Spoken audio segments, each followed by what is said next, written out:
Hello everyone and welcome back to another tutorial for the Call of Duty mobile game. In this video, I'm going to show you how you can change your username. So let's get started right away. First of all, open up the Call of Duty mobile game on your device, and once you open it up, you will be taken into the main menu after logging in using your credentials or your social accounts. Now from here, if you wish to change your username, just tap on your profile icon at the top left corner and then tap on Basic. Now within the Basic tab, you can see your username. Just tap on the edit button at the right side and this will now show you the change name option. If you are changing your name for the first time, then you will be able to do it for free.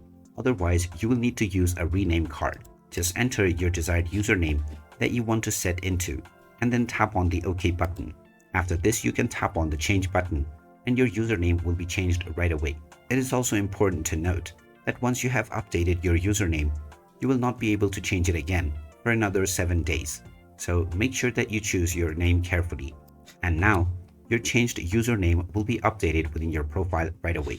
And there you have it. That is how easy it is to change your username on the Call of Duty mobile game.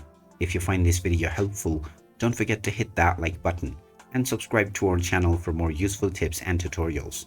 Thanks for watching, and I'll see you again in the next one.